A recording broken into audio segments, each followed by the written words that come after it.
الذي لا إله إلا هو الحي القيوم أتوب إليه أستغفر الله العظيم الذي لا إله إلا هو الحي القيوم أتوب إليه اللهم صل وسلم وبارك على سيدنا محمد وعلى آله وصحبه في كل لمحة ونفس عدد ما وسعه علم الله اللهم صل وسلم وبارك على سيدنا محمد وعلى آله وصحبه في كل لمحة ونفس عدد ما وسعه علم الله اللهم صل وسلم وبارك على سيدنا محمد وعلى آله وصحبه في كل لمحة ونفس عدد ما وسعه علم الله بسم الله ما شاء الله بسم الله ما شاء الله بسم الله ما شاء الله وما لم يشاء لم يكن لا حول ولا قوة إلا بالله العلي العظيم لا حول ولا قوة إلا بالله العلي العظيم لا حول ولا قوة إلا بالله العلي العظيم اللهم ارحمنا بالقرآن واجعله لنا إماما ونورا وهدى ورحمة اللهم ذكرنا منه ما نسينا علمنا منه ما جهلنا وارزقنا تلاوته آناء الليل وأطراف النهار واجعله لنا حجة يا رب العالمين اللهم افتح لنا فتوح العارفين وارزقنا فهم النبيين واجعلنا من عبادك الصالحين والمتقين يا رب العالمين بسم الله الرحمن الرحيم قال مصنف رحمه الله تعالى نفعنا الله بعلومه وبكتابه في الدارين اللهم آمين يا رب العالمين وبعد قال ابن أبو الدنيا meriwayatkan bahawa Rasulullah sallallahu alaihi wasallam bersabda, apabila tubuh hamba menggigil kerana takut kepada Allah Azza wa Jalla, berguguranlah darinya dosa-dosa sebagaimana bergugurannya daun-daun dari pokok yang kering. Rasulullah sallallahu alaihi wasallam bersabda, Allah Subhanahu wa taala berfirman, demi keagunganku, aku tidak menggabungkan pada diri hambaku dua ketakutan.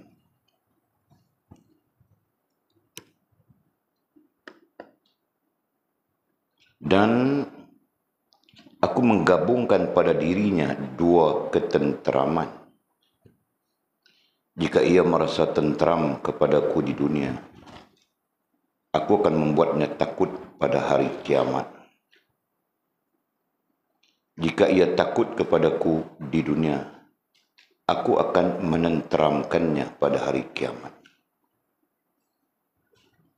Abu Sulaiman Ad-Darani rahimahullah ta'ala berkata, setiap hati yang di dalamnya tidak ada rasa takut kepada Allah Subhanahu wa ta'ala, berarti ia telah rosak. Allah Subhanahu wa ta'ala berfirman, a'udzubillahi minasyaitonir rajim, afa aminu makrallah fala ya'manu makrallahi illa alqaumul khasirun. Patutkah mereka, yakni bersukaria, sehingga mereka merasa aman akan rancangan buruk, yakni balasan azab yang diatur oleh Allah Subhanahu wa ta'ala. Kerana sebenarnya tidak ada yang merasa aman. Kerana sebenarnya tidak ada yang merasa aman dari rancangan buruk, yakni balasan azab yang diatur oleh Allah itu, melainkan orang-orang yang rugi. Surah Al-A'raf ayat 99. Kemudian topik baru, riyadhah dan hawa nafsu. Allah Subhanahu wa ta'ala berfirman kepada Nabi Musa alaihissalam, wahai Musa, Jika engkau menginginkan agar aku lebih dekat kepadamu berbanding ucapanmu kepada lidahmu, daripada bisikan hatimu kepada kalbumu, daripada rohmu kepada badanmu, daripada cahaya penglihatanmu kepada kedua matamu, dan daripada pendengaranmu kepada telingamu, maka perbanyakkanlah selawat kepada Nabi Muhammad sallallahu alaihi wasallam. Allah Subhanahu wa taala berfirman, a'udzubillahi minasyaitonir rajim. Wal tanzur nafsum ma qaddamat lighad. Dan hendaklah tiap-tiap diri melihat dan memerhatikan apa yang ia telah sediakan, yakni dari amal-amalnya untuk hari esok, yakni hari akhirat. Surah Al-Hasyr ayat 18. Hendaklah diketahui bahawa nafsu ammarah bisu, yakni nafsu amarah yang mengajak pada kejahatan, adalah lebih besar permusuhannya terhadap anda berbanding iblis. Syaitan hanya berani kepada anda kerana hawa nafsu dan syahwat. Jangan sampai hawa nafsu anda memperdayakan anda dengan angan-angan dan tipu daya. Sebab tabiat nafsu adalah merasa selamat dan lalai kepada Allah Subhanahu wa taala, menangguh perbuatan baik dan malas. Ajakan semua itu adalah batil dan ia merupakan tipu daya. Jika anda suka kepadanya dan mengikuti perintahnya, nescaya anda binasa. Jika anda lupa mengawasinya, nescaya anda tenggelam di dalamnya. Jika anda tidak mampu mengingkarinya dan mengikuti rayuannya, nescaya ia membawa anda ke dalam neraka. Nafsu tidak dapat dikembalikan kepada kebaikan. Ia merupakan induk segala bencana dan aib. Ia adalah khazanah iblis dan tempat berlindung setiap kejahatan yang tidak diketahui kecuali oleh penciptanya. Takutlah kepada Allah Subhanahu wa taala. Sesungguhnya Allah Subhanahu wa taala adalah Maha Tahu terhadap apa yang anda semua kerjakan, baik berupa kebajikan maupun kejahatan. Seandainya seorang hamba merenung sebagian umur yang telah dilaluinya untuk mencari kepentingan akhiratnya, renungan ini akan membersihkan kalbunya, sebagaimana sabda Rasulullah sallallahu alaihi wasallam, renungan sesaat adalah lebih baik berbanding ibadah 1 tahun. Kemudian kata musannif seperti itu juga yang disebutkan dalam tafsir Abu Laits. Okey, kita sambung sikit lagi topik semasa yang sedang kita bincangkan, iaitu mengenai rasa dan perasaan ataupun sifat takut berdosa. Itu kan panjang lebar kita berbincang itu. Dan kita juga mendapat membuat kesimpulan bahawa sifat takut berdosa ini penting, sangat penting ada di dalam rohaniah kita, menempati rohaniah kita, menempati hati kita, menempati rasa dan perasaan kita. Sangat penting, sila tahukah, supaya dalam perjalanan hidup kita, panjang mana kita pun tidak tahu,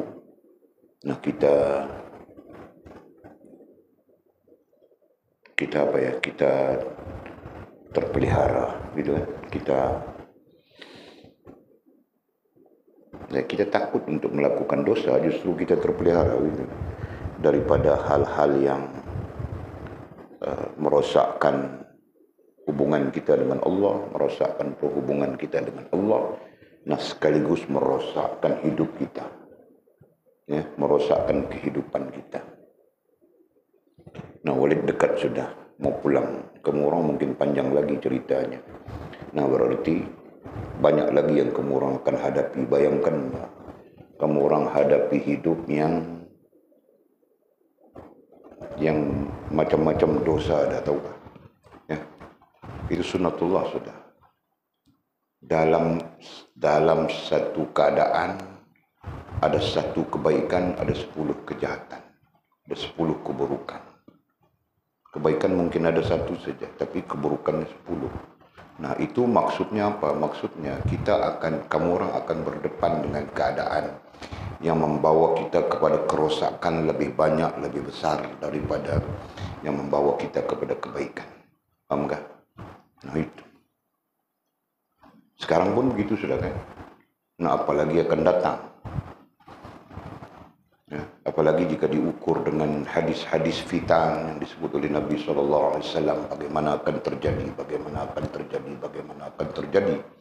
Nah, jadi semuanya itu menunjukkan betul, ya, ke depan, sekarang mula sudah ke depan. Kita akan menghadapi mungkin 100 keburukan, 100 perkara yang membawa kepada keburukan, boleh mengheret kita, menarik kita. 10 perkara saja yang membawa kepada kebaikan. Berarti kebaikan itu terlalu kecil, keburukan itu yang besar. Jadi pengaruhnya banyak itu karena jahil lah, karena itulah, karena inilah, macam-macam. Nah, persoalannya kamu orang akan berada di suasana itu. Bayangkan ya, bayangkan tidak ada rasa takut berdosa, tidak ada rasa takut kepada Allah, ya, tidak ada rasa takut berdosa, tidak ada rasa takut dengan sengsara pada hari akhirat. Bayangkan bagaimana kehidupan itu nanti dilalui, ya. Sekarang pun hancur sudah. Anak-anak darah kita di universiti Kuala Lumpur sana hancur. Tadi aku baca satu artikel lagi. Allah, susah. Aku tidak mau anak aku masuk universiti sudah. Betul kalau begitu, ya. Kau mau masuk universiti biar di depan mataku, kau tinggal di rumah berulang saja. Rusak. Nah, itulah. Kalau kita katakan student university ini kita cerita saja ya, faktanya Walid ada sudah. Walid dapat fakta banyak tadi. Katakan student university ada 2000 orang. Ya, 2000 orang. Katakan saja ya, benar lebih. Oke. 1800 rusak. Nah, tinggal lagi 200 saja. Ini golongan-golongan yang mementingkan usra, mementingkan tazkirah, ya, mementingkan pengajian.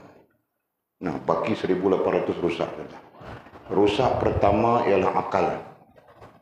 Rusak kedua ialah hati. Rusak ketiga tingkah laku. Nah, kita perhati dari sudut itu.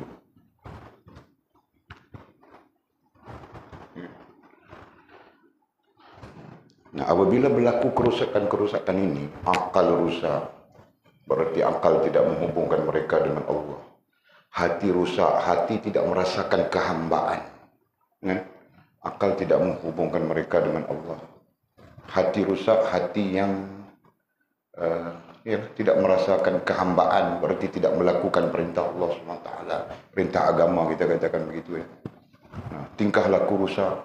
Nah, ini membawa keburukan semuanya. Ya, susah hati kita ya. Jadi kita tengok keadaan susah hati. Pelajar universiti paling tinggi HIV sekarang lah. Ini laporan terakhir KKM 2020 Jun 2022. Jun 2022. 2022. Jun baru lepas saja kan. Ranking tertinggi.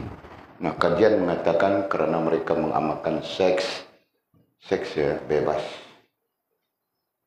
Siapa yang mengamalkan seks bebas ini?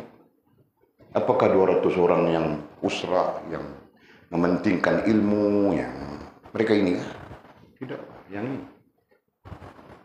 Mbak. Nah, fakta menceritakan universiti itu, universiti ini termasuk Sabah Sarawak. Sabah Sarawak lagi berat. Mana tuh? Sedangkan masyarakat kita ya sekarang, masyarakat kita, oh ini masuk keluar universiti, ini sekolahnya tinggi, belajarnya tinggi, begitu-begitu. Andaian orang kan.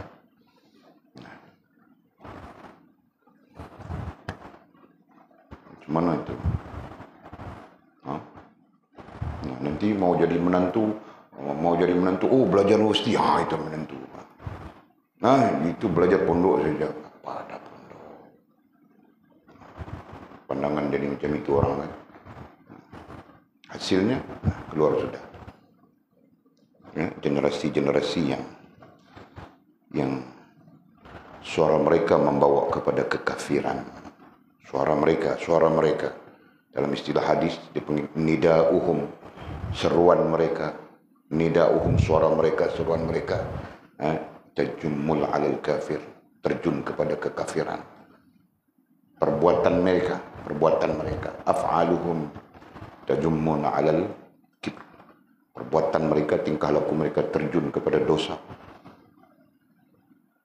Jadi apa yang boleh diambil contoh? Tidak ada kan? Itulah keadaan. Masya Allah. Jadi kita balik kepada pengajian kita. Betul. Sangat betul apa yang dipesan oleh baginda Nabi. Sangat betul apa yang disebut oleh Allah. Sangat betul apa yang dipesan oleh baginda Nabi. Sangat betul apa yang diriwayatkan oleh para ulama kepada kita. Sifatnya takut berdosa itu perlu ditanam. Perlu ditanam, perlu didoktrinkan. Semenjak dari bayi, gitu kan? Mungkin kita katakan begitu.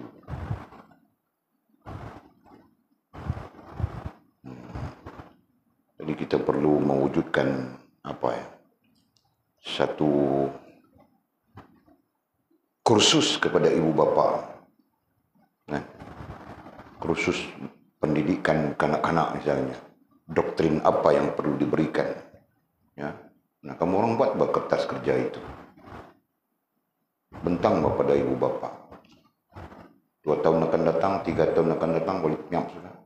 Nah, kamu orang bentang kan. Apa yang kita perlu buat. Betul kan? Oke. Jadi kita sambung sikit lagi.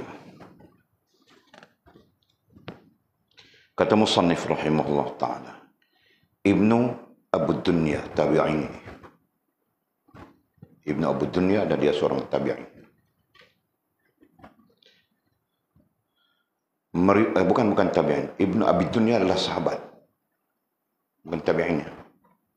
Ada seorang lagi. Biasanya didatangkan dengan nama ayahnya. Ibnu Abi Dunya apa? Itu tabi'in. Ibnu Abi Dunya meriwayatkan bahawa Rasulullah sallallahu alaihi wasallam bersabda. Berarti ini sabda Nabi sallallahu alaihi wasallam. Apabila tubuh hamba menggigil karena takut kepada Allah Azza wa Jalla. Apabila tubuh hamba menggigil karena takut kepada Allah Azza wa Jalla. Mungkin begitulah. Ada kemungkinan boleh menggigil kita takut kepada Allah SWT? Kau punya pandangan macam mana orang tahu? Bolehkah? Kau punya pandangan Jod? Bolehkah kita menggigil? Menggigil kita kerana takut kepada Allah. Boleh? Boleh pak. Kalau kita boleh menggigil kepada hantu, kenapa kita tidak boleh menggigil takut kepada Allah SWT? Betul kan? Apakah hantu itu lebih besar daripada Allah SWT? Bahkan bukan setakat menggigil dengan hantu, pengsan-pengsan lagi kan? Betul pak. Kena histeria lagi. Wow.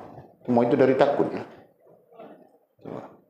Yang terjadinya histeria itu karena takut yang berlebihan. Sampai-sampai takut itu menguasai akalnya. Menguasai kesedarannya. Jadi macam orang tidak sedar saja. Sebab itu orang histeria. Kita kena tampar, tahu tak? Betul tak? Oleh pengalaman itu. Aku tampar saja. Bang, bagi tampar Arab itu, tahu kan? Pusing macam ni. Bang, macam itu. Nah, terus sedar saja.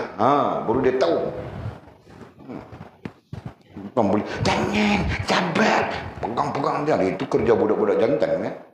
Mau peluk-peluk budak perempuan itu. Tahu bah.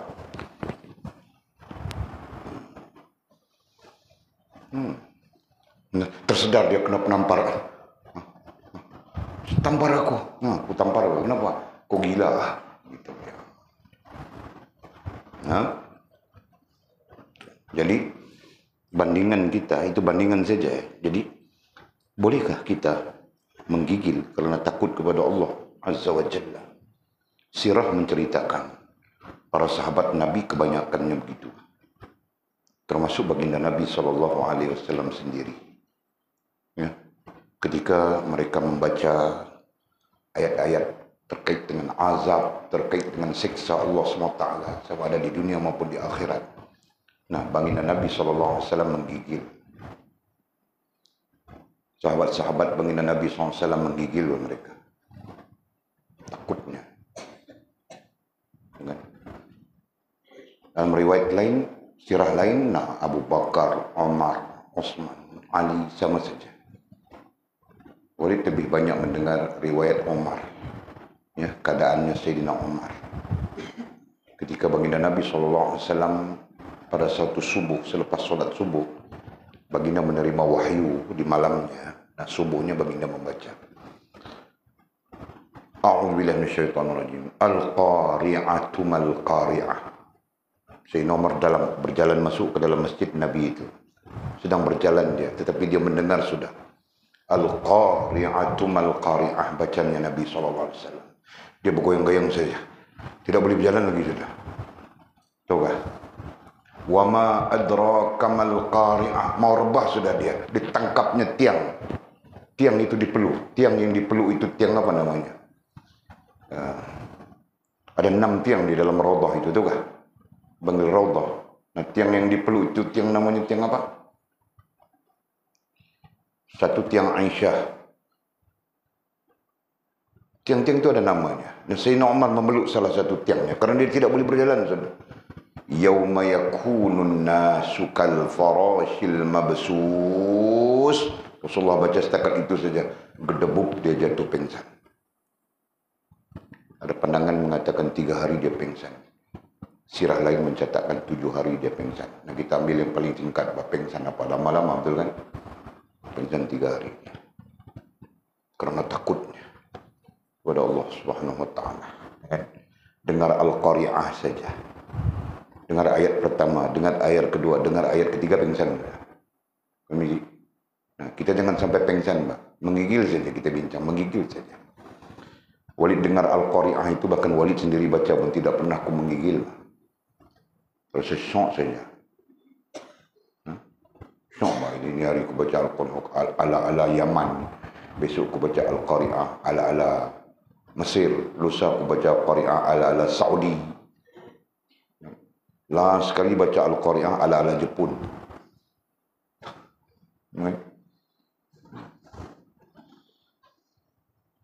Nah, kenapa kita bincangkan ini? Kenapa? Supaya kita mengukur diri kita.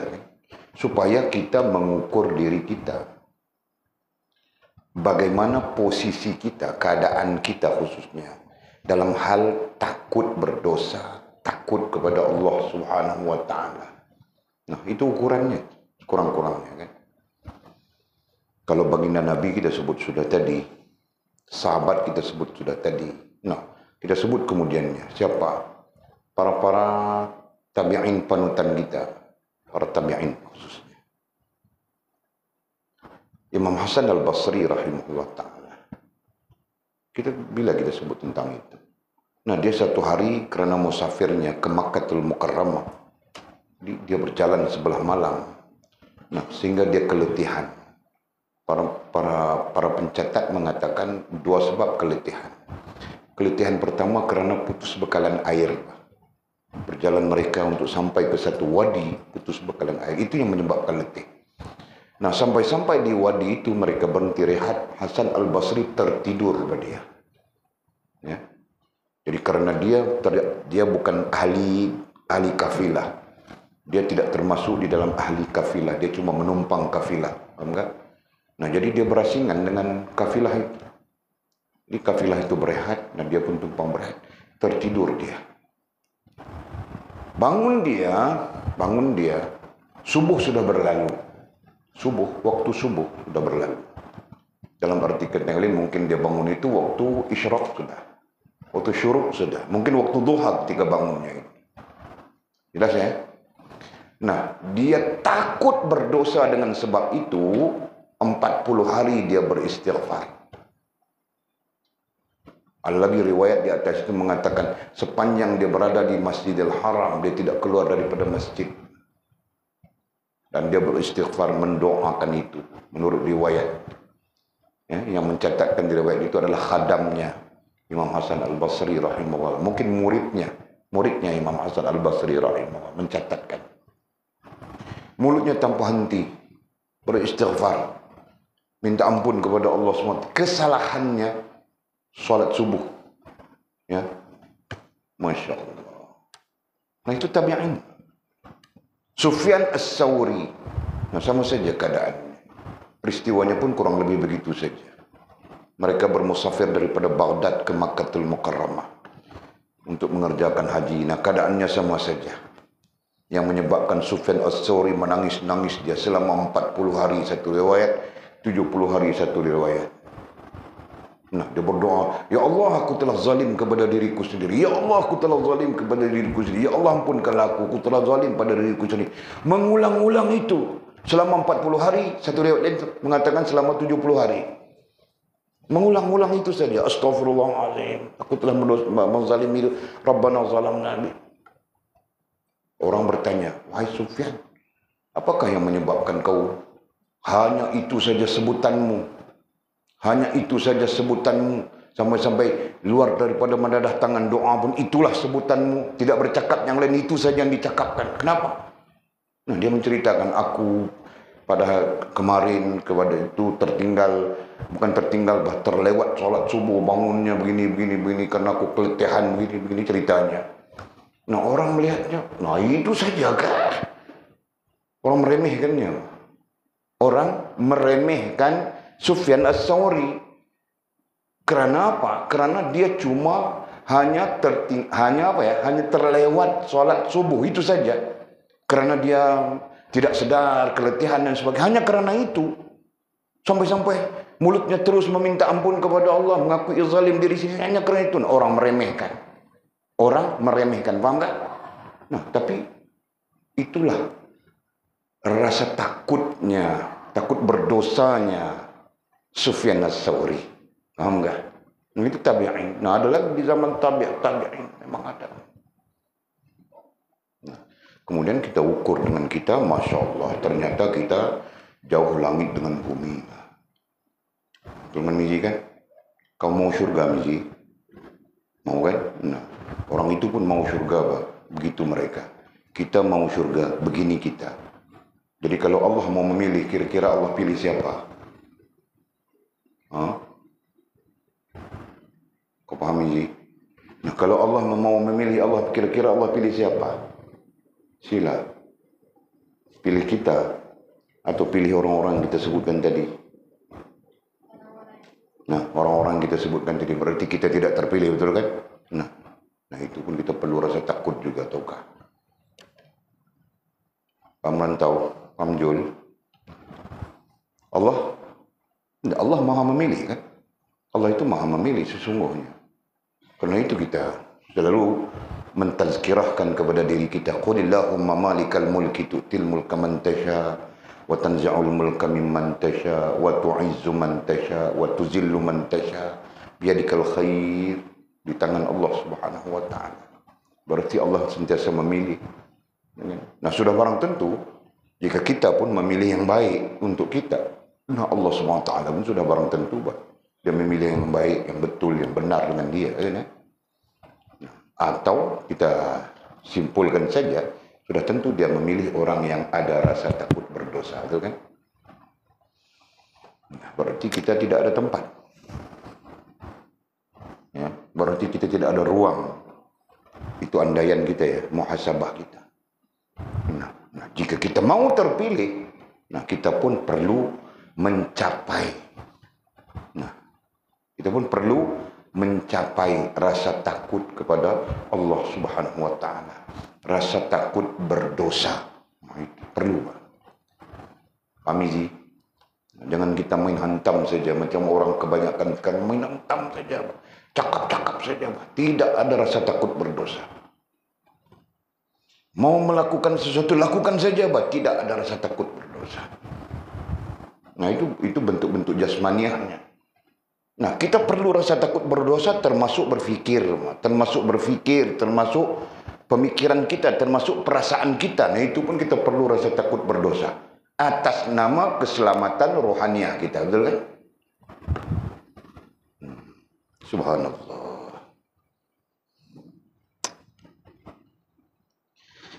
Jadi kata apabila tubuh hamba menggigil kerana takut kepada Allah Azza wa Jalla, berguguranlah darinya dosa-dosa. Dosa-dosa itu akan gugur. Nah, karena dosa itu sifatnya antara lain adalah menempel, melekat. Sebab itu asbabul wurud hadis. Asbabul wurud satu hadis baginda Nabi SAW. Jika dosa itu dizahirkan oleh Allah Subhanahu wa taala ke atas hamba, nescaya hamba itu akan mati sendirian. Nah, maksudnya majaznya adalah kita tidak akan keluar jumpa orang karena busuknya dosa kita. Paham enggak? Nah, siapa yang terlebih besar dosanya maka terlebih busuklah dia. Kau mau jumpa siapa? Paham enggak? Nah, kau akan mati sendirian dalam hutan itu saja. Kau lari ke Bukit Selambau, ada orang. Kau lari lagi, kau lari lagi, kau lari lagi, kau lari lagi, kau lari lagi. Nah, sampai sekali kau mati seorang-seorang. Enggak. Nah, itu majasnya, itu kiasan. Nah, Maha Suci Allah, Maha Rahman Allah, Maha Rahim Allah SWT. Nah, dia menyembunyikan aib busuknya dosa itu. Nah, kerana itu kita boleh bercampur saja. Kan? Paham enggak? Subhanallah.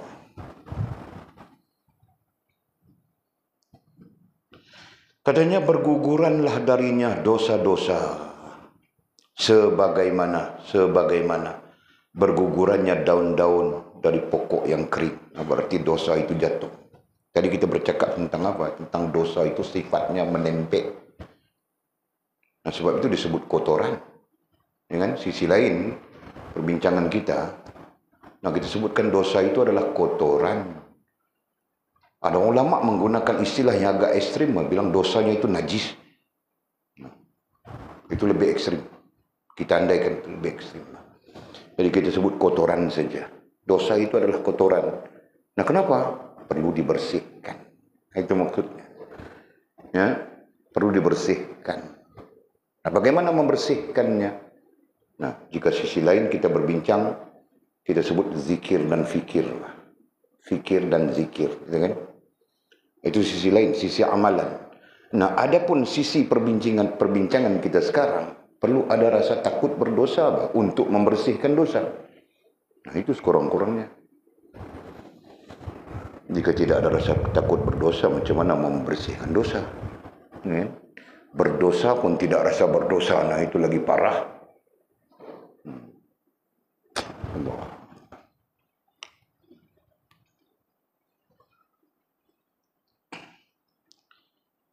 Okey. Jadi katanya berguguranlah darinya dosa-dosa sebagaimana bergugurannya daun-daun dari pokok yang kering. Atau kama qala Nabi sallallahu alaihi wasallam, nah itu diriwayatkan daripada Ibnu Abi Dunya. Mudah-mudahan Allah merahmati sahabat ini. Nah, sampai hadis ini kepada kita. Kemudian kata musannif, Rasulullah sallallahu alaihi wasallam bersabda, Allah Subhanahu wa taala berfirman. Nah, itu disebut hadis qudsi. Rasulullah mensabdakan firman Allah Subhanahu wa taala. Ya. Rasulullah mensabdakan firman Allah lain daripada Al-Quran. Karena firman Allah Subhanahu wa taala itu ada dua versi. Satu Al-Quran. Nah, satu lagi apa yang disebutkan sebagai kalam qudsiyah, kemudian disebut hadis qudsi. Ya.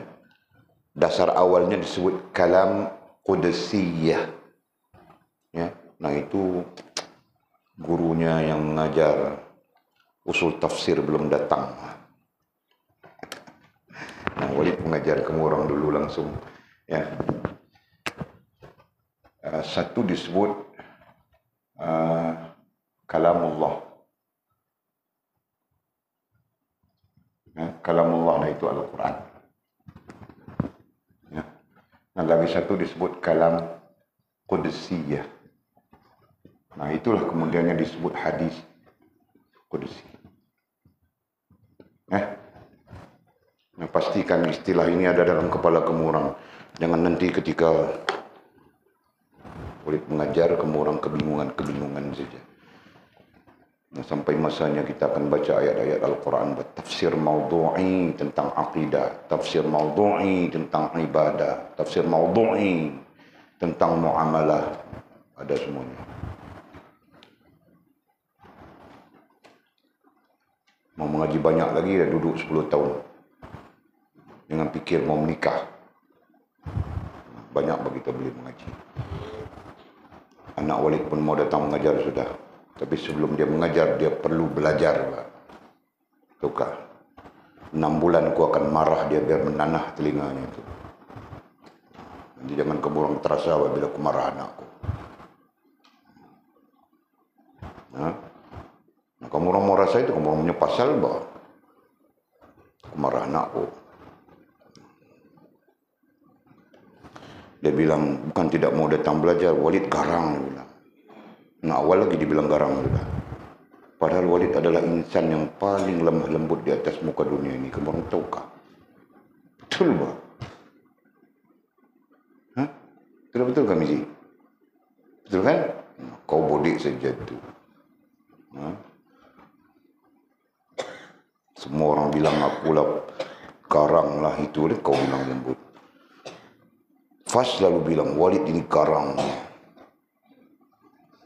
Garang kan Fas kan? Tiara juga. Kau pun berubah macam Mizi juga. Okey bang.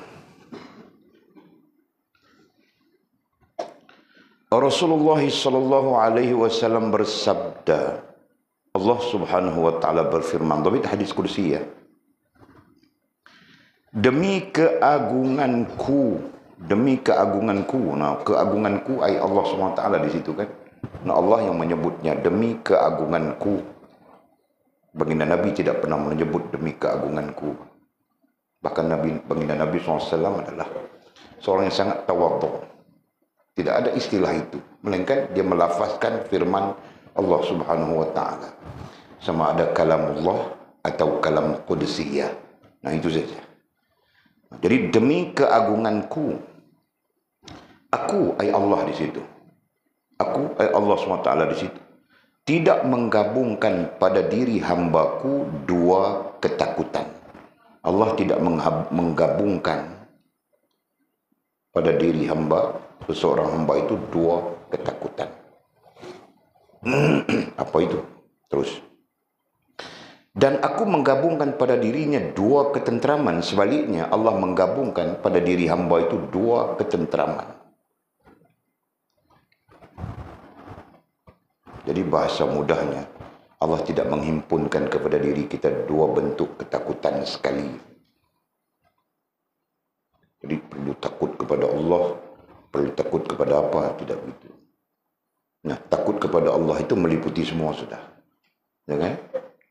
Takut kepada Allah itu meliputi takut berdosa, meliputi takut neraka, meliputi takut azab, dan sebagainya.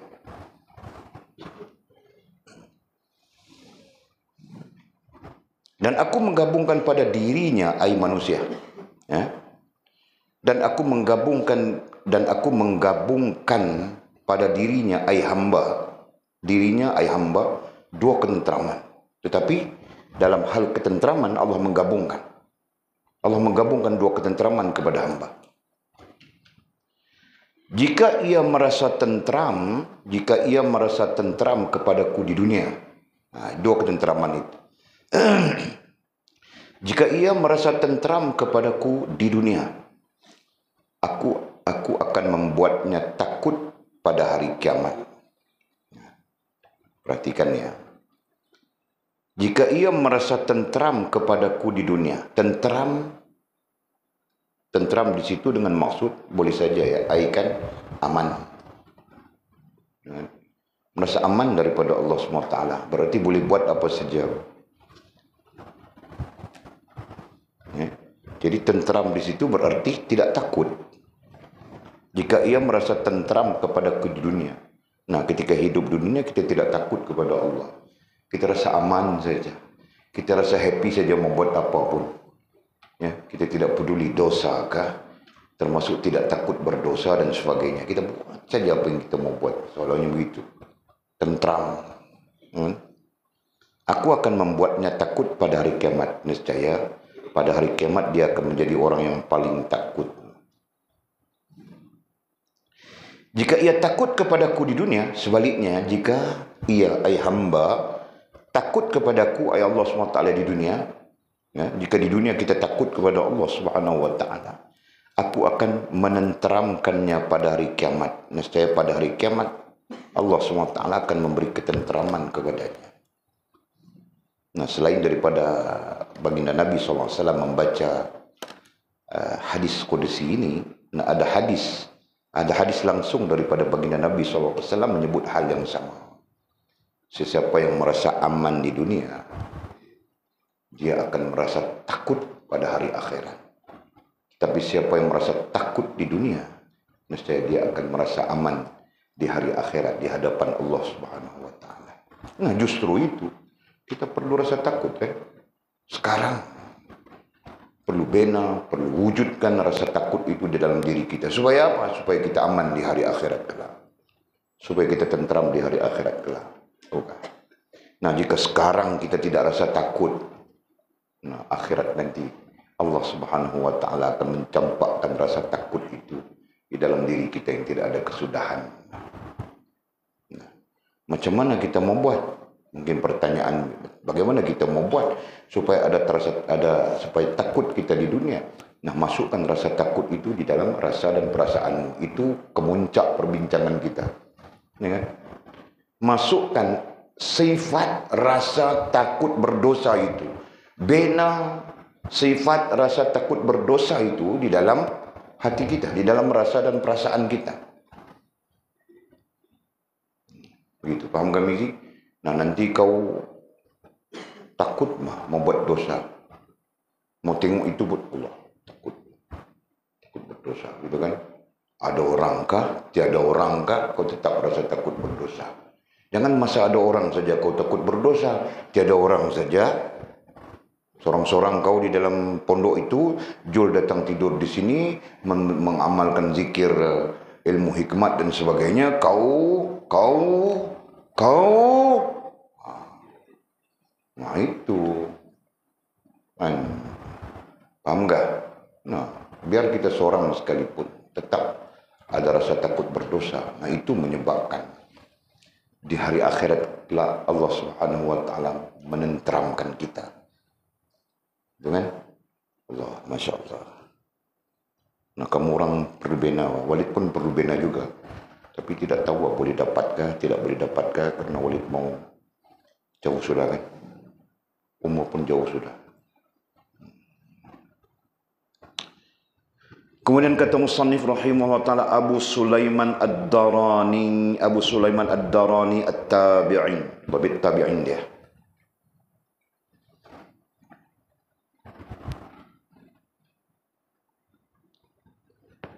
Berkata, nah ini perkataan Abu Sulaiman Ad-Darani, masyhur juga Abu Sulaiman Ad-Darani, ahli wara' dia, orang-orang kerohanian pada zaman tabi'in. Nah, tabi'in akhir ya, bukan tabi'in awal. Tabi'in awal itu terdiri daripada Abu Hanifah, Imam Syafi'i, Imam Malik, Imam Ahmad ibn Hanbal. Itu tabi'in awal. Termasuk Hasan Basri, Sufyan As-Sawri, banyak lagi ya. Itu tabi'in awal. Apa katanya? Nah, kita anggap saja ini kata-kata hikmah. Ya, kata-kata hikmah, kata-kata bijaksana yang boleh menjadi motivasi kepada kita boleh menjadi motivasi kepada kita salikin ini, orang-orang yang sedang berjalan membetulkan kerohanian, membetulkan semua ini. Ya. Nah, apa katanya? Katanya, setiap hati yang di dalamnya tidak ada rasa takut kepada Allah. Setiap hati yang di dalamnya, yang dalamnya itu adalah rasa dan perasaan. Nah, kita bercakap detail sudah sebenarnya. Ya. Jadi dia masih menggunakan istilah hati, kemudian dia sebut apa? Setiap hati yang di dalamnya tidak ada rasa. Nah, padahal perkataan rasa itu perkataan kita lazim, okey? Setiap hati tidak kira bah hati walid kah, hati kemurang kah. Nah, setiap hati berarti setiap orang mempunyai hati, gitu kan? Nah, tinggal lagi hati itu hidup atau mati saja. Nah, jika hati kita hidup, pahamilah hal ini. Setiap hati yang di dalamnya tidak ada rasa takut kepada Allah. Hati yang tidak ada rasa takut. Rasa itu adalah isi kepada hati itu kan.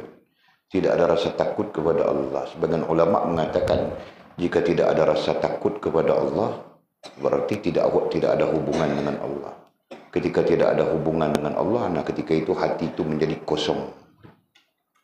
Nah, kemudian kekosongan hati itu mempengaruhi akal, mempengaruhi tingkah laku, mempengaruhi rohaniah keseluruhannya, kemudian mempengaruhi tingkah laku. Nah, ketika itu disebut jiwa kosong. Ya.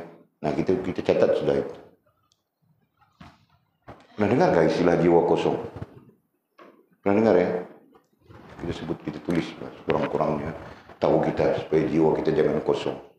Nanti jiwa kosong sila, jiwa kosong pula. Mana?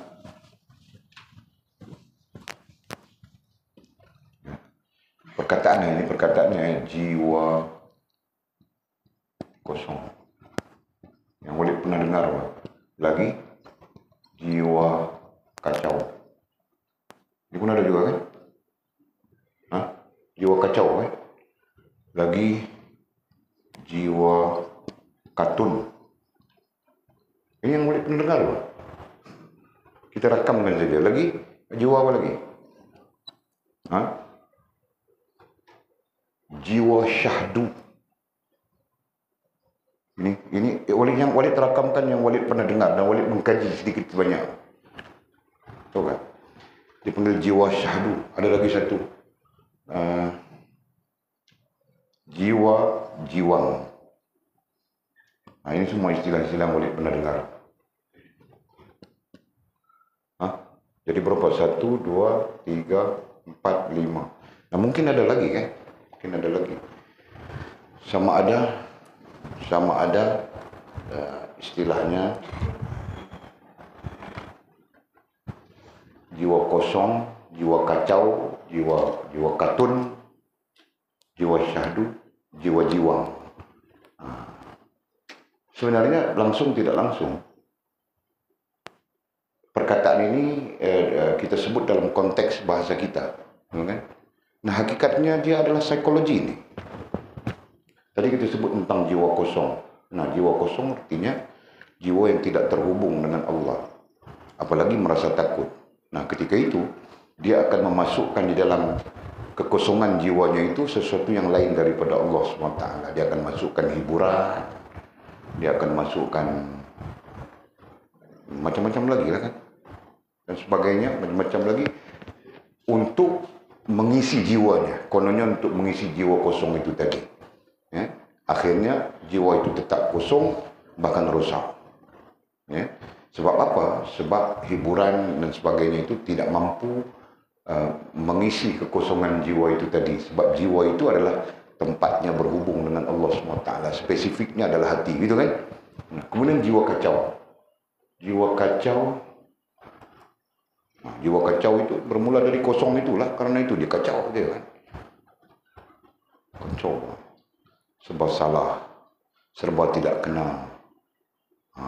Biasanya jiwa kacau ini terkait dengan orang yang mau menikah tidak boleh. Kita andaikan saja. Kemudian ada yang jiwa katun. Jiwa katun ini boleh menyoal-nyoal orang. Jiwa katun ini adalah jenis berfantasi, tahu tak? Berfantasi saja dia. Berfantasi ni banyak, tahu tak? Kebanyakannya orang meniaga MLM. Kita perlu jadi jutawan. Nah, semua menyanyi jutawan, jutawan, jutawan. Balik Norita juga dia. MLM tu. Nah, dulu ramai tahun-tahun 90-an, 80-an. Datang jumpa balik. Ustaz kena buat perniagaan ni. Nah, kita perlu jadi jutawan, Ustaz. Dia pun buka, tunjuk cek, replika cek. Tengok kereta-kereta besar. Nah, boleh tengok Cina. Ni siapa ni semua ni? Toki-toki dia. Jutawan. Toki yang jutawan kau. Tak ketahuan. Ni jiwa katun, tahu. Nah, kita jangan ada jiwa katun begitu. Sila ya. Okey, terus jiwa syahdu. Jiwa syahdu ni orang yang putus cinta kah? Kan? Orang putus cinta kah? Jadi syahdu saja dia. Kan? Cakap sikit mau menangis. Cakap sikit sedih. Kan? Kadang-kadang sampai bergurau pun tidak boleh. Ini jiwa syahdu, tahu tak? Okey, kemudian jiwa-jiwang. Jiwa-jiwang ini syok saja dia. 10 orang dia berkawan, nah 10-10 dia melafazkan cinta. Itu jiwa mizi itu. Kan? Jadi kalau dia berkawan dengan 10 orang perempuan, semuanya dia sayang, semuanya dia cinta. Sana kau bilang cinta, sini kau bilang cinta. Sana kau bilang sayang, sini kau bilang sayang. Ada lagunya itu mizi, tahu tak? Lagunya, tajuk lagunya ialah Abang Sayang, Abang Melayang. Itu lagunya. Aku pun tidak tahu macam mana. Nah, itu gambarannya. Jadi keseluruhan ini ya, mau cerita apa? Mau cerita jiwa yang rosak. Ya. Rasa letih sikit. Hari ini makan tidak boleh. Sakit perut. Berak keluar air ini dah banyak hari dah. Oleh pun heran, air dari mana datang? Berak keluar air. Susah aku. Tapi redha lah. Okey. Setiap hati yang di dalamnya, dalam berarti bahagian terdalam daripada hati. Nah, itu kalau istilahnya apa? Lub kan dipanggil lub kan? Lub kan? Bahagian terdalam daripada hati lub kan? Nah, kalau kita dalam uraian kita adalah yang kita sebutkan rasa dan perasaan itu. Nah, itu bahagian terdalam daripada hati, kan? Jika tidak ada rasa takut kepada Allah, berarti ia telah rosak. Nah, aku tulis sudah di atas kan?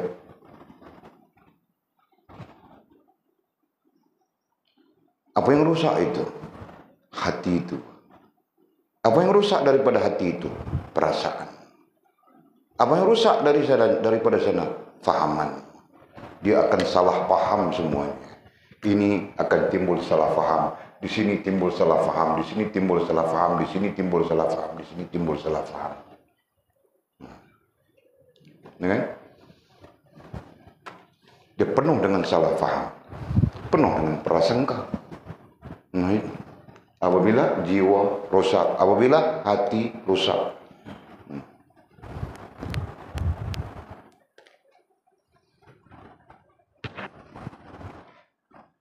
Allah ya Allah. Jadi jaga, jangan sampai jiwa kita rusak. Bermula daripada jangan sampai hati kita rusak. Ya. Nah, jadi ringkasnya hati rusak itu kenapa? Hati rusak itu kerana tidak ada rasa takut kepada Allah Subhanahu wa taala. Jadi kita menambah maklumat, betapa pentingnya doktrin rasa takut kepada Allah SWT untuk membina. Nah, bermula daripada kanak-kanak. Nah, sekarang kita bukan kanak-kanak lagi, dewasa sudah, tua sudah. Macam mana mau bina? Tetap kita wajib bina itu. Faham tak? Jika tidak, nah, berdasarkan kepada hadis kursi tadi, jika tidak, kita merasa aman ketika di dunia ini. Berdosa pun tetap merasa aman, salah pun tetap merasa aman. Kita akan sengsara pada hari akhirat kelak. Faham? Betul. Sebab itu balik larang kamu orang bercinta-bercinta ini. Nanti bercinta, nah mau jumpa lah, mau dating lah. Nah, ketika itu mula kamu orang buat dosa saja. Jangan main tahu betul. Orang bercinta dia berani tahu. Dia boleh lompat pagar itu pergi dalam hutan sana. Belakang sana banyak hantu tahu kah? Hantu pun dia tidak takut. Tahu kah? Orang bercinta. Kau tidak percaya kah? Kau percaya tidak? Tidak percaya. Kau tanya Bang Arif dengan Kak Ana di belakang. Aku kasih orang yang pengalaman kan? Nah begitu boh. Okey. Nah yang penting sekurang-kurangnya perkataan Sulaiman, Abu Sulaiman Darrani, mudah-mudahan Allah merahmatinya ini, memberi pengajaran tentang baik buruknya hati kita, ya, atau bagaimana kita membaikkan hati kita. Nah, sekurang-kurangnya begitu. Allah, Masya Allah. Kemudian musannif mendatangkan firman Allah Subhanahu wa taala, a'udzubillahi minasyaitonirrajim. Afa aminu makrallah fala ya'manu makrallahi illa alqaumul khasirun. Patutkah mereka? Nah, mereka itu kita kan? Mereka itu manusia dan jin. Mereka itu manusia dan jin. Mereka dikhitabkan sesuai dengan Al-Quran untuk manusia dan jin, gitu kan? Nah, patutkah mereka bersukaria, syok, seronok, rasa aman, tidak ada rasa takut berdosa dan sebagainya? Nah, itu maksudnya. Patutkah mereka bersukaria, berseronok, sehingga mereka merasa aman? Nah, berseronoknya kita, bersukarianya kita dalam hidup ini, sehingga mereka kita merasa aman akan rancangan buruk, yakni balasan azab yang diatur oleh Allah Subhanahu wa taala.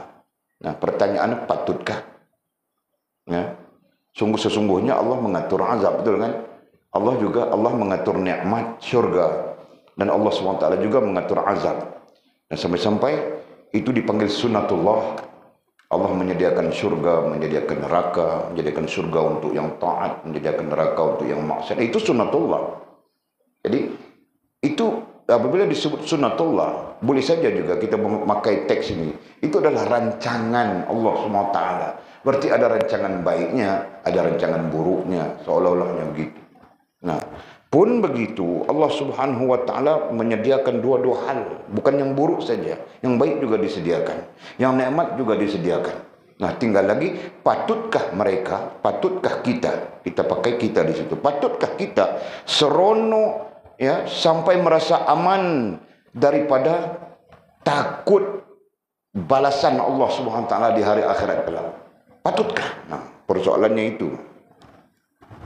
Dan tentu kita jawab tidak patut, kan? Kita juga membaca dalil-dalil yang lain sebenarnya. Banyak lagi dalil kita baca. Allah bertanya kepada kita dalam bentuk istifhamnya. Ya, mengapa kamu, wahai manusia, boleh kufur kepada Allah? Nah, itu antaranya lagi kita sebut. Kaifa takfuruna billah wa kuntum amwatan fa ahyakum thumma yumitukum thumma yuhyikum thumma ilaihi turja'un. Jadi banyak pertanyaan Allah SWT selain daripada ayat ini. Jadi, patutkah kita seronok, happy, merasa aman, merasa bebas daripada ancaman Allah Subhanahu wa taala yang namanya azab? Patutkah? Pertanyaannya itu. Karena sebenarnya tidak ada yang merasa aman. Karena sebenarnya tidak ada yang merasa aman. Tidak ada yang merasa aman, ai makhluk. Nah, dhabitkan di situ. Tidak ada ai makhluk yang merasa aman. Tidak ada ai makhluk. Berbitkan makhluk. Tidak ada makhluk yang merasa aman. Paham tak? Allah menceritakannya begitu. Langit, bumi, sekalian makhluk yang namanya termasuk arash, kursi, langit, dan sekalian yang berada di cakrawala di bawah langit itu, semuanya takut kepada Allah. Yang tidak takut kepada Allah hanya manusia dan jin. Ya. Bukan berarti seluruh manusia, bukan berarti seluruh jin. Nah, yang tidak takut kepada Allah SWT ini adalah daripada bangsa manusia, sebahagian daripada bangsa manusia dan sebahagiannya daripada bangsa jin. Nah, karena itulah Al-Quran diturunkan untuk bangsa manusia dan jin. Karena itulah Nabi diutuskan ya untuk bangsa manusia dan jin. Nah, begitu. Masya Allah. Karena sebenarnya tidak ada makhluk yang merasa aman. Tidak ada makhluk yang merasa aman. Tapi manusia boleh merasa aman. Manusia boleh rasa happy. Ini malam kita pergi karaoke.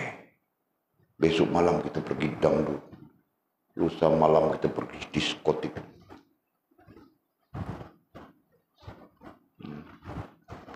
Mungkin begitu kan? Mungkin begitu kan jadwalnya orang-orang dunia. Hah? Nah itu jenis itu kan, jenis itu. Nah jenis lain pula, ini malam kita minum kopi di sini. Esok malam kita minum kopi di sana. Nah, Walid pun pernah tahu kah? Join orang begitu. Ustaz, ada mana dong? Tidur belum Panas tak boleh tidur. Jom. Mana? Jom lah. Nah, Walid pun okey lah. Datang ambil jam 2 pagi. Mana? Makan nasi lemak di Ipoh. Makan nasi lemak saja di Ipoh. Masya Allah. Mau makan nasi lemak bukan mau makan satu lori. Paling banyak RM2 saja. Banyak sudah itu nasi lemak. Apalagi tahun. Nah, tahun-tahun, masing-masing tahun-tahun awal ujung-ujung 2000 gitu kan. Dekat-dekat 2000 itu. 90-an. Pulang sini 96. 98, 99 gitu saja. Makan nasi lemak. Seorang RM2-3 saya sudah pulang balik sini. Betul lagi banyak daripada nasi lemak tu kan. Nah, tapi orang kepalanya begitu. Kan? Jenis happy go lucky. Sekarang dia pun beli, dengan dia beli motor besar sudah, dia riding dengan grup-grup motor besar, Hanyai, Bangkok. Aku pun tidak tahu. Yang penting Walid putus bahwa Walid tidak mau join dia orang tu kan.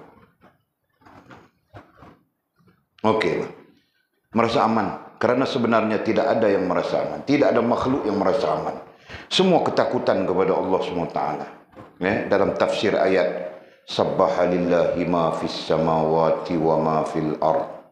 Ya, bertasbih dengan makna taat dan patuh kepada Allah SWT. Yang lain mengatakan taat, patuh dan takut kepada Allah SWT. Apa yang ada di langit dan apa yang ada di bumi. Ya kan? Nah itu. Jadi apa yang ada di langit, apa yang ada di bumi, nah itu makhluk Allah SWT selain daripada manusia. Ya, selain daripada manusia, semuanya takut dan patuh kepada Allah. Nah, tiba-tiba datang kepada manusia. Ada yang taat, ada yang tidak. Datang kepada jin, ada yang taat, ada yang tidak. Sedangkan makhluk yang lain taat dan patuh kepada Allah. Takut mereka kepada Allah. Arash takut kepada Allah. Kursi takut kepada Allah. 7 petala langit takut kepada Allah SWT. Matahari takut kepada Allah SWT. Sebab itu dia tidak pernah menyalahi. Terus saja di atas paksinya. Wasyamsu tajri limustaqarril laha. Dzalika taqdirul azizil. Allah menetapkannya begitu. Nah begitu saja dia. Nah sehingga satu masa Allah bilang, kau menyanggahi paksimu. Nah dia akan bertukar arah. Bukan? Manusia saja banyak ragam kan. Kambing pun taat kepada Allah, tahu kan? Kambing-kambing itu. Kulihat saja tadi, Masya Allah, taat mereka kepada Allah SWT. Dia makan rumput saja, tahu kan? Kalau dia tidak taat kepada Allah, dia makan kau sila, tahu kan? Ah betul, makan kau Fad. Kambing-kambing itu. Nah, kerana dia taat kepada Allah Subhanahu wa taala, dia makan rumput saja. Faham kan? Gimana kalau dia makan kau? Nah, kau pun size sama lebih kurang dia saja. Nah, dia boleh makan. Digigit sana, gigit sini, gigit sana, gigit sini. Boleh kan? Nah, taat mereka kepada Allah SWT. Dia tidak pernah meminang fas. Kan, Pak? Pernah dia minta mau kahwin dengan kau? Tidak kan? Nah, itu tanda dia taat dan patuh kepada Allah SWT, Pak. Cuma kau dengar-dengar juga lah. Fas. Itu bahaya sudah. Kau kasih tahu yang mana. Kami mau sembelih. Dia masuk antu sudah itu. Karena sebenarnya tidak ada makhluk yang merasa aman. Tidak ada makhluk. Tidak ada. Itu berdasarkan kepada tafsiran para ulama dan kita dapat menerima logiknya. Memang logik. Yang merasa aman dari rancangan buruk, yakni balasan azab yang diatur oleh Allah SWT itu, melainkan orang-orang yang rugi. Nah, orang yang merasa aman itu adalah orang-orang yang rugi. Rugi di dunia, rugi di akhirat kelak. Itu saja. Nah, jadi kesimpulan daripada surah Al-A'raf ayat 99 ini menunjukkan kepada kita betapa pentingnya sifat rasa takut berdosa itu dipahat, disemat dalam hati kita, dalam rasa dan perasaan kita. Penting. Supaya nantinya membuahkan hasil takut kepada Allah Subhanahu wa taala. Membuahkan hasil sepanjang hidup kita bertakwa kepada Allah Subhanahu wa taala. Karena sebaik-baik bekalan hanyalah takwa. Wa tazawwadu fa inna khairaz zadit taqwa. Kan? Sebaik-baik pembawakan kita untuk kembali kepada Allah Subhanahu wa taala adalah takwa. Walaupun sisi lain dikaitkan dengan amal begitu begini, hakikatnya adalah takwa. Dan takwa itu adalah taubatmu, syukurmu, sabarmu, zuhudmu, khauf rajakmu, redha, tawakalmu, mahabbahmu. Itulah yang kita akan bawa kembali kepada Allah SWT sebagai pakaian kita. Selesai. Surah Al-A'raf ayat 99. Kemudian kata musannif, topik baru kita masih lagi di bawah ilmu. Nah, ternyata sangat luas. Ilmu terkait dengan syukur ini sangat luas. Masih ingatkah strukturnya? Ya, syukur sifat induk yang sedang kita bincang. Walaupun dia banyak dimasukkan, dibincangkan dalam itu campur-campur saja, tapi syukur adalah sifat induknya. Dan di bawah syukur itu pertama zikr, kedua apa? Tafakkur, bukan tawakal. Fas bilang tawakal. Dia cuba menyelewengkan kita, tahu kan? Jangan cuba menyelewengkan kami, Bapak. Kami ini semua al-hafuz semuanya, tahu kan? Okey, yang kedua adalah tafakkur, ya kan? Dan yang ketiga adalah ilmu. Jadi perbincangan di bawah subtopik ilmu itu sangat luas. Dan itu sebagai satu gambaran juga kepada kita bagaimana kita sepatutnya dalam perjalanan kepada Allah SWT supaya kita menempati hamba-hambanya yang bersyukur itu. Faham tak? Ini syukur ada isi, bukan syukur kosong. Yang menjadi masalah kepada kita syukur kosong. Nah, musannif cuba menerangkan, mengajar kita tentang sifat syukur yang terkait dengan Allah Subhanahu wa taala. Faham tak? Nah, itu. Jadi topik selanjutnya disebut riyadhah dan hawa nafsu. Riyadhah.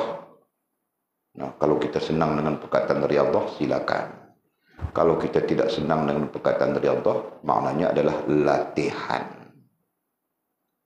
Ya, kemudian diterjemahkan riyadhah itu dengan sukan. Nah, mau terjemah sukan kan di sini? Kalau di sini kita terjemah dengan perkataan sukan, kelang kabut kita sudah. Ya kan? Nah, kita terjemahkan riyadhah itu dengan latihan. Ya.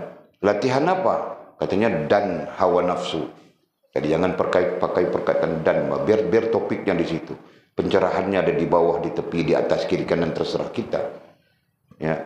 Jadi riyadhah menundukkan, riyadhah untuk menundukkan, merendahkan hawa nafsu. Nah itu.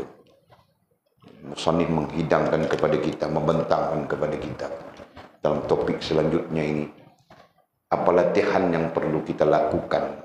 Latihan apa yang perlu kita buat untuk merendahkan, menundukkan hawa nafsu kita? Yang sememangnya hawa nafsu kita itu beraja sudah. Kan? Hawa nafsu kita beraja sudah.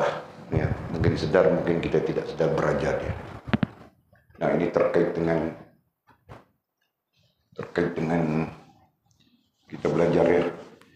Jadi boleh dirujuk nantinya. Ada berapa struktur kita belajar tentang sampai kepada 5 kan? Struktur pertama nomor 1, akal, hati, nafsu dulu kan? Nah struktur pertama. Ini keadaan-keadaan biasa orang. Nafsu, akal, hati. Betul. Nah, kemudian berubah ya, dari sini berubah. Ya, apabila kita berusaha melatih diri kita, nah nantinya mungkin akan bertukar akal, nafsu, hati. Nah, akan bertukar begitu kedudukannya. Struggle lagi, berusaha lagi kita melatih diri kita dengan latihan-latihan rohania. Nah, akan bertukar nanti akal, hati, nafsu.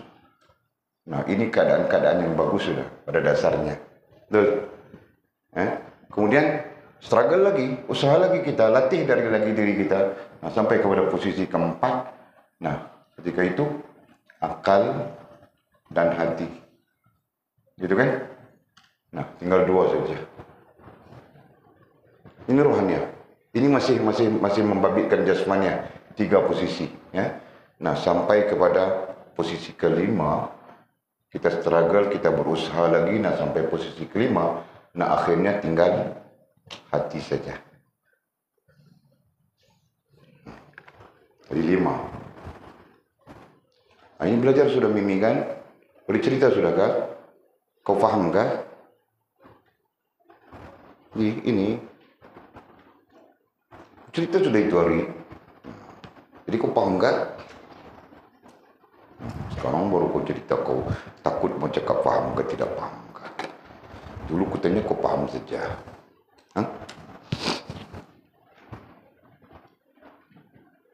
Nah, jadi apa ini? Ini 5 keadaan hati kita. Ya. Boleh saja kita menyebut perkembangan dan sebagainya. Tetapi pengaruhnya datang dari riyadhah. Pengaruhnya datang dari latihan yang kita mau bincang ini. Ya. Nah, nanti kita belajarlah. Jadi, macam mana hati kita? Kita bermula di sini. Ini kebanyakan orang saja bermula di sini. Ya. Nah, mungkin Nabi kita SAW saja tidak bermula di sini. Nah, lain daripada itu semuanya bermula di sini, Pak. Nafsu beraja ke atas akal, nafsu beraja ke atas hati. Nah, ini keadaannya. Ya. Nafsu beraja ke atas akal, nafsu beraja ke atas hati. Keadaan-keadaan ini, ya, nafsu akan meracun akal kita, nafsu akan meracun hati kita. Nah, jadi tindakan kita nanti mengikut hawa nafsu kita saja. Di sini. Ya. Tuh. Bukan tidak ada akal, ada. Bukan tidak ada hati, ada. Tapi akal dan hati yang dikencing oleh hawa nafsu. Nah, itu maksudnya. Jadi, akal ini cenderung tunduk kepada nafsu. Hati pun cenderung tunduk kepada nafsu. Nah, itu terjadi. Keburukan-keburukan. Kan? Nah, mungkin saja di posisi ini solat tidak, apapun tidak, jahat saja kerjanya, tahukah? Kan? Dia dapat motor, dia kira mau rempit saja nah di sini. Dapat duit, kira mau merapu saja. Itu contoh, tidak ada kena-mena dengan yang hidup maupun telah mati. Paham silap. Dapat duit, kira mau pergi tengok mak kilau saja. Nah, Walid klasifikasikan orang yang pergi wayang tengok wayang mak kilau pun merapu juga. Nah, timbul fitnah sekarang. Ustaz pun pergi pengwayang, tak ada masalah. Dulu kita bilang, jangan pengwayang, percampuran begitu begini, kita bising-bising orang. Sekarang, jadi fitnah sudah. Keluar dalam Facebook, bergaduh anak dengan bapak. Bapak melarang anak mengeluarkan, ustaz pun pergi tengok pengwayang. Nah, dia komen dalam statusnya itu. Nah, itulah. Mesti ustaz tu pergi tengok wayang, kita pakai serban kan. Agak-agak ustaz tu masuk pengwayang tengok mak kilau, dia pakai serban lah. Jangan. Kalau dia pakai kopiah pun dia tak pakai yang putih, dia pakai yang hitam-hitam kan. Rasanya lah, rasanya. Okey, nah ini gambaran saja kan. Gambaran. Nah, kemudian berlakulah latihan, berlakulah riyadhah. Riyadhah ini akan membawa kita kepada posisi kedua. Kan? Sebagai kemenangan di posisi kedua, akal berada di atas nafsu. Nafsu berada di tengah-tengah, sedangkan hati berada di bawah nafsu. Posisi ini lebih bagus daripada posisi yang pertama. Ya. Posisi ini seperti ada tarikan. Ya. Kadang-kadang menang nafsu, kalah akal. Kadang-kadang menang akal, ya, kalah nafsu. Nah, ini posisinya. Paham kah? Paham kah? Begitu. Nah, mungkin saja. Mungkin sekarang kita berada di posisi ini, mungkin saja yang boleh sebut ya. Nah, mungkin kita di sini, nah mungkin kita di sini. Boleh mungkin kan saja. Jadi dalam banyak keadaan menang akal kita. Kan? Banyak keadaan juga menang nafsu kita. Nah, mungkin 50-50. Di sini 100% rosak saja. Di sini mulai 50% saja. Contohnya kita katakan begitu. Kan? Struggle lagi kita, ya, riyadhah lagi, latihkan lagi. Nah, akhirnya bertukar posisi. Posisi ketiga ini, akal di atas, hati berada di bawah akal, nafsu berada di posisi paling bawah. Nah, ketika ini, ya, nafsu ditekan, direndahkan oleh akal dan hati. Nah, jadi akal dengan hati itu komprominya sangat bagus. Ya, sampai-sampai rohaniah kita, rohaniah itu terkait langsung dengan akal dan hati. Nah, komunikasi akal dengan hati itu menjadi bagus apabila nafsu ini menjadi rendah. Nah, ini dia menyadari, dia sadar diri sudah di sini. Ya, di posisi ini lazimnya sadar diri. Oh, silap aku.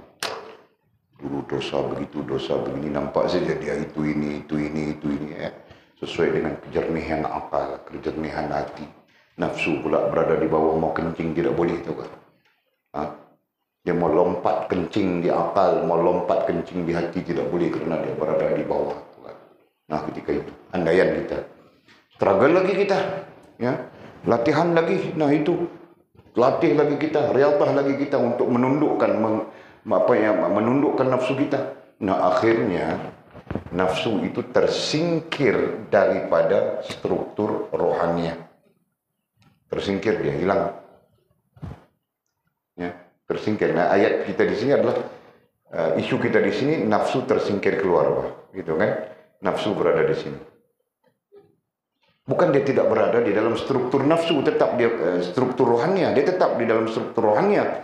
Hanya saja dia bersifat rendah dengan kerendahan, tidak berupaya untuk menguasai akal dan hati.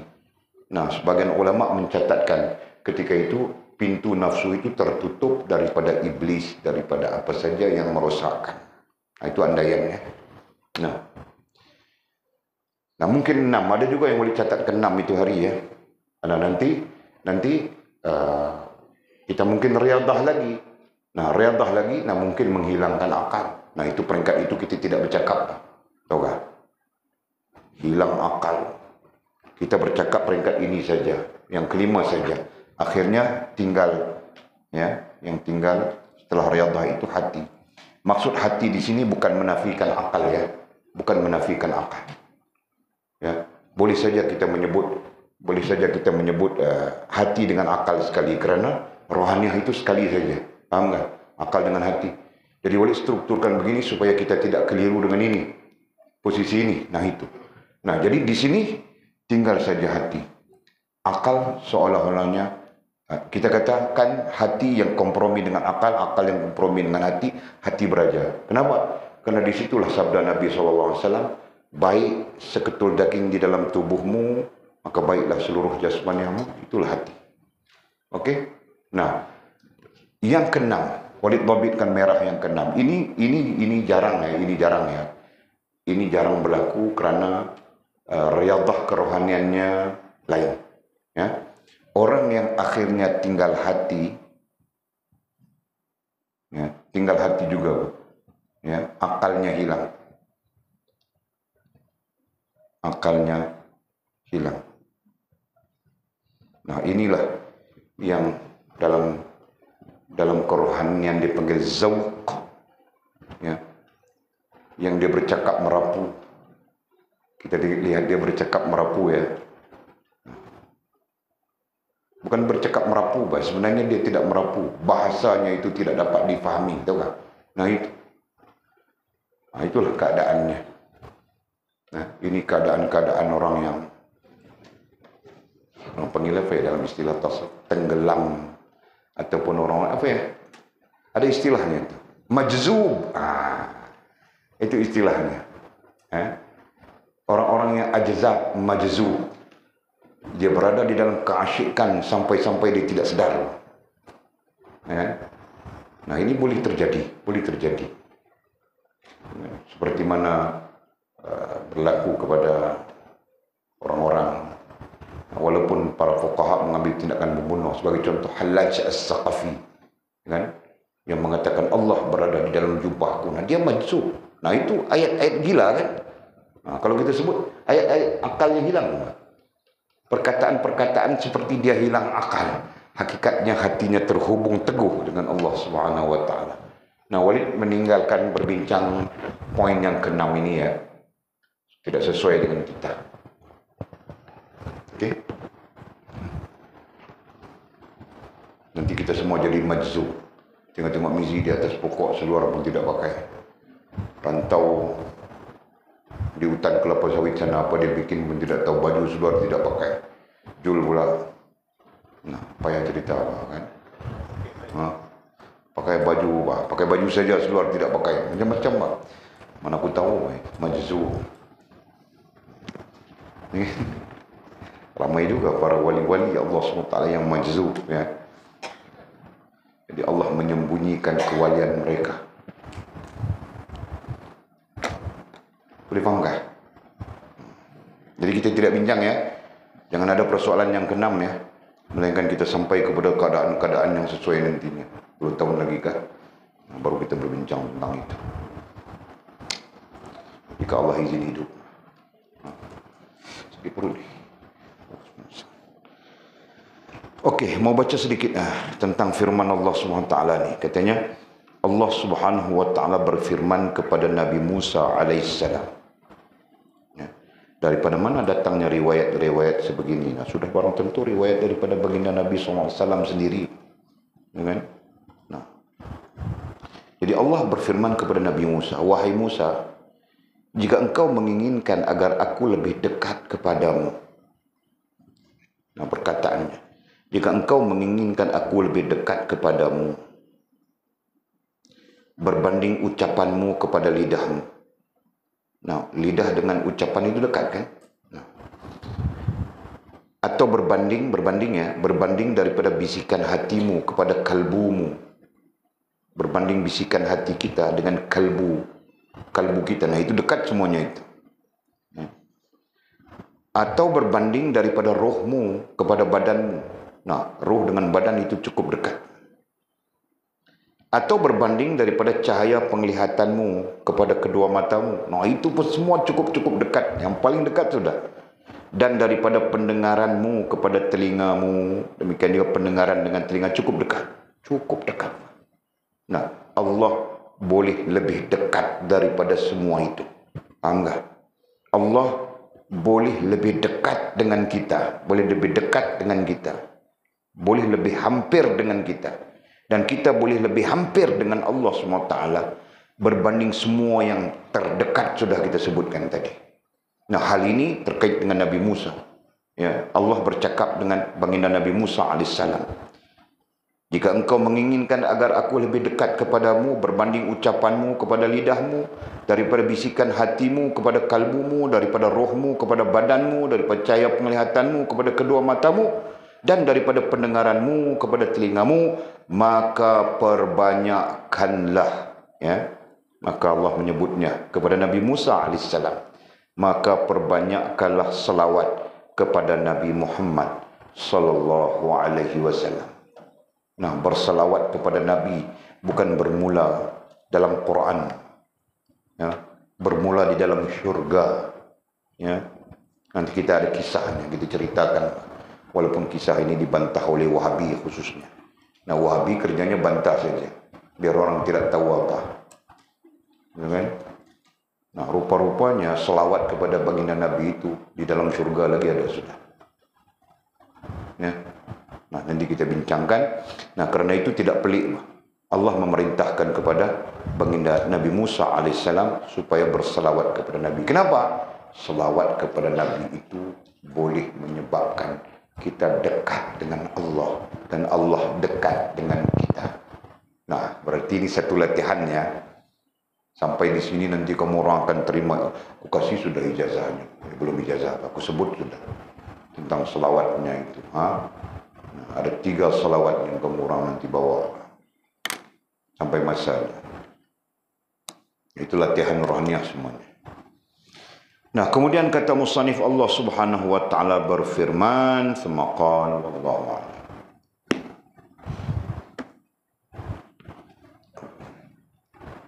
Ada soalan kah? Tidak, mau lari sudah deh.